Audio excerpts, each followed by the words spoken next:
በውሃ እየተቸገሩ ያሉ ቤተሰቦቻችን ትተናቸው ጓደኞቻችን ለመጋበዝ አንደኛ ምንወጣ ከሆነ እጅ ምንጠማዘዝ ከሆነ يستخفون من الناس ولا يستخفون من الله ከሰው እንጂ የደበቅነው ከአላህ ግን ማንንም አልደበቀም ማናችንም የደበቅነው የለም ወደ አርስቱ ስመጣላችሁ አላሁ ተዓላ ولا تقل لهما اف ولا تنحرهما اف እንዳትሏቸው እንዳታመናጭቋቸው وقل لهما قولا كريما ጥሩ ንግግር ተናገሯቸው ተናንሰ حتى ዑለሞች ምን አሉ መንገድ ላይ ስትሄድ እናትን መቅደም የሚፈቀድበት ፊት ለፊት ሾካለ እሷን ከሚወጋት እኔ ንጋኝ ብለ እንጂ መቅደም አትችልም አደጋ የሚደርስ ከሆነ እኔ ላይ ድረስ እንጂ እሷ ላይ ሊደርስ አይገባም ብለ ነው ማስቀደም ያለበት አደጋ የሚደርስ ከሆነ እኔ ላይ ቀደም እንጂ አባቴ ላይ ሊቀደም አይገባም ብለ ነው እንጂ መሄድ ያለብን እናትና አባቶቻችን በቃላት እንኳን መቅደም አይፈቀድም وقل لهما قولا كريما واغفر لهما جناح الذل من الرحمه የራህመት የሆነ እዝነታችሁን ደግሞ ዝቅ በሉላቸው የራህመት የሆነ እዝነት የሆነ ከእዝነት ጋር የተያያዘ መተናነስን ተናነሱላቸው ይላል አላህ واغفر لهما جناح الذل ትንሽ ሆነ እነሱ ጋር ቀርብላቸው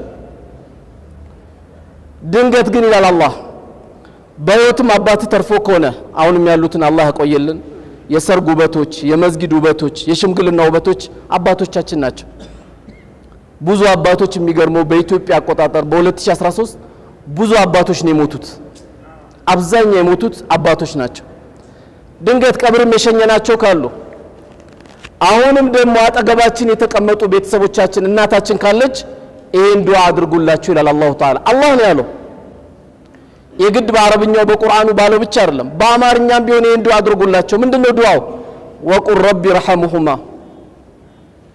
ጌታዬ ወይዘንላቸው ከማ ረበያኒ ሰጊራ ሕፃን እንዳለው እንዳዘኑልኝ እዘንላቸው አው ጡቷን ነክሰን ነበር ጸጉሯን ነጭተን ነበር ለሊት 8 ሰዓት ገፍትረን ነበር ለሰርግ ሄደችበትን ልብሷንም እኮ ሸንተንበት ነበር ያን ህይወት አስታውሰ ከሞቱም ይሄን ዱዓ አድርግላቸው ካሉም ይሄን ዱዓ አድርግላቸው ወቁል ረቢ ረሐሙሁማ ከማ ረበያኒ ሰጊራ ጌታዬ በልጅነቴ እንዳዘኑልኝ አንተም ደግሞ ቀብር ሄዷልና አባቴ የተሻለ ቤት አድርግለት አንተው ማሮ በላቸው አንተ መስጂድ ገብተ ዱዓ አድርገ አባት ቀብር ካለ አልሞተም አባት ለምን ሱቁ አንተ ነህ አንተ ያባት ሱቅ ነህ አንተ ዱዓ ያረክ መልካም ስራ እየሰራ እናት ቀብር ከተኛች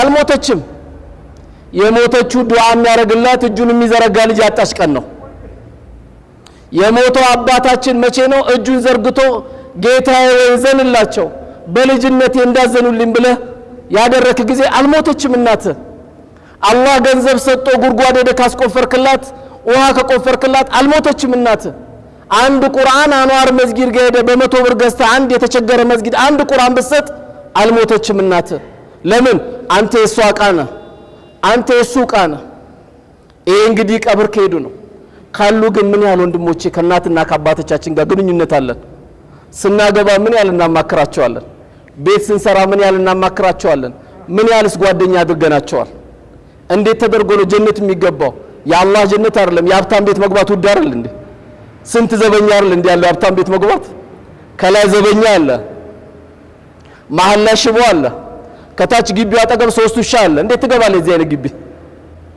የአላህ ጀነት ደግሞ ውድ ናት ጎንበስ ቀና ያልን እየቀራን ከናታችን ከአባታችን ግንኙነት ከሌለን አማክረው ና ባባ በለው ምን ጭንቃለ በለው ገንዘብ ካለ አካውንት ክፈትለት አንተ እንዳይጠይቀ አባት ለማኝ አይደለም ደስ ይበለው ክፈትለት ውሰድ በለው የፈለከው ውሰድ በለው መሰደቅ ፈለጋ አንተ ማስፈቀድ የለበትም ይሰድቀው በአካውንት ከተችላሉ በለው መኮፈሳችንን ማንሳት አለብን ይሄ ገንዘብ የኔ ነው አትበል እኔ የሱ ቃኔ ገንዘብ የሱ ቃኔ ነው ማለት ያለብን እናትን ባንተ እንዳትሳቀቅ ለዚህ ነው ምን ይባላል ነብዩ አለይሂ ሰላቱ ወሰለም በሐዲሳቸው እንደነገሩ ማንንም ሰው በዱንያ ላይ የሚቀጣው ቅጣት አላህ ለየውመል ቂያማ ያቆይለታል ለየውመል ቂያማ ያዘገይለታል በእናትና በአባቱ የሰራው ግፍ ሲቀር እሱ በዱንያም ያገኘዋል ዱንያ ላይም እዚህም ያገኘዋል እናቱን ሲያሰቃይ የነበረ የሚያሰቃይ ልጅ አላህ ይሰጠዋል።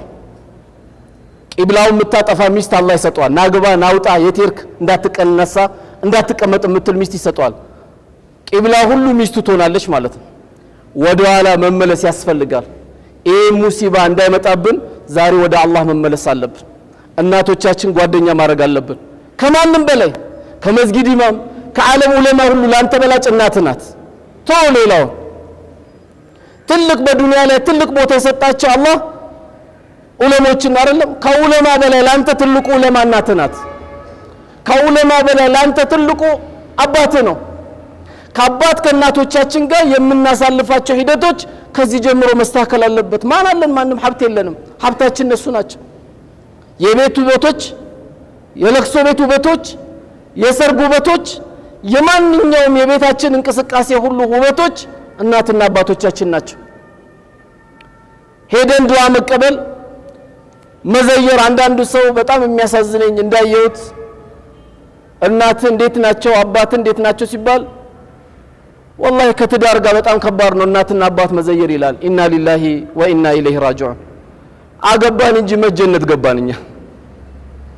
ጊዜያዊ መደሰቻ ቦታ ነው። እንዴት እናቱን ጥሎ ሚስትን የሚያክል ትላንት አካል ጋር ቁጭ ብሎ እናቱን መርሳት አለበት እንዴ? እናቱን ለመዘየር ሚስቱን ማስፈቀድ አለበት እንዴ? እናቱ ጋር ለመተኛት ሚስቱን ማስቀደም አለበት እንዴ? ሚስትም ሌላ ሐቅ አላት፣ አንተም ሌላ ሐቅ አለ። ዋናው ሐቃችን ግን ልንረሳ አይገባ። ቤተሰቦቻችን ርቀናቸዋል። ቤተሰቦቻችን እያወያየን አይደለም። እናት አባቶቻችን ተሸማቀው ነው ያሉት። ኢላ መን ረሒመ ረቢ፣ ሁሉም ማለት አይደለም። አላህ ያዘነላቸው ወጣቶች አሉ። አላህ ያዘነላቸው እህቶቻችን አሉ። ሁሉም ማለት ግን አይደለም። አሁን ግን ካለንበት ሂደት አንፃር እናትና አባቶቻችን ወላሂ ተዘንግተዋል። ማን ይናገርላቸው? ማን ያወራላቸው? ሁላችንም የመጣነው ከነሱ ነው። መሰረታችን እነሱ ናቸው። ትልቁን አጅር ለማግኘት የተስተካከለ ሐያት የሚፈልግ ሰው ካለ ማንንም እንዳትከጅል። እናትን ብቻ ከጅላት፣ አባትን ብቻ ከጅላቸው። አቤት በለው። አንድ ሙስና የለመደ ሰው ሚሊዮን ብር በሰጠው ላይስቅ ይችላል። እናት በአንድ ኪሎ ቡና ነው አይደል እንዴ ቀልቧ የሚከፈተው? የሆነ ካፒታል ይሄን ካላመጣ እኮ አትልም እናት አባት ይሄን አይሉ። ከምንም በላይ ትልቁ ሀብታቸው አንተ ነህ። እናዋያቸው፣ እንጠይቃቸው። የጤና ችግር ካለ ቶሎ ስልክን ዘግተው ጠናላቸው። ውሰድና አስመርምራቸው። እንዴት ነሽ የሚበላት እንዴት ነው ባባ በለው። በመጥፋት ይቀርብላችሁ ከሆነ ዛሬ ከናንተ ጋር ነው ማድሮ በላቸው። አጠገባቸው ቁጭ በል፣ አብረ ሻይ ጠጣ፣ አብረ ቡና ጠጣ። አዋያቸው፣ በደንቢያቸው የደረስክበትን ነገር ሁሉ አማክራቸው። ምን ትይኛለህ በለ፣ ምን ትለኛለህ በለ ጠይቃቸው። ይሄ እዚህኛ ተስማምተን የሰጠናቸው ደረጃ አይደለም፣ አላህ የሰጣቸው ደረጃ ነው። ለዚህ ነው ነብዩ አለይሂ ሰላቱ ወሰላም አባትና እናት ልዩ የሆነ መስተንግዶ ጀነት ላይ ያዘጋጅላቸዋል አሉ። ሲያዘጋጅላቸው ምን ብለው ይጠይቃሉ? ጌታችን ሆይ እኛ ሰላታችንም እናቀዋለን፣ ጾማችንም እናቀዋለን፣ በየትኛው መልካም ስራ ነው ጌታችን ይሄን ያዘጋጀን ጀነት ይላሉ። በጣም የሚያጅበው እነሱ ከሞቱ በኋላ የልጃቸው ሰደቃ፣ የልጃቸው ሰላት፣ የልጃቸው ጾም፣ የልጃቸው በመልካም ማዘዝ፣ የልጃቸው ከመጥፎ መከልከል ልጆቹን ለዚህ ያበቃላቸው የዚህ አጅር ተሰበሰብ ይህን ሽልማት አላህ አዘጋጅቶላችሁ ነው ብሎ የልጆቻችሁ ሽልማት ነው ይሏቸዋል። አላህ ከነሱ ያርገን። የዚህ አይነት ልጅ አላህ ይስጠን። ሳሊ ተቂ የሆነ ልጅ አላህ ይስጠን። የተበላሸ ትውልድ ይባላል። የተበላሸ ትውልድ እያል መናገሩ መፍትሄ አይደለም። እኔ ቤተሰብ 5 ሰው ሊኖር ይችላል። አንተ ቤተሰብ 3 ሊኖር ይችላል። አንተ ቤተሰብ ደግሞ 10 ቤተሰብ ሊሆን ይችላል። እኛ ከተወያየን ማን ያስተካክለዋል? አላህ በተከበረው ቁርአን ምን ይላል? إن الله لا يغير ما بقوم حتى يغيروا ما بأنفسهم الله عند النجار بسوتش አይለውጥም ሰዎች ራሳቸው ካለውጡት ይላል።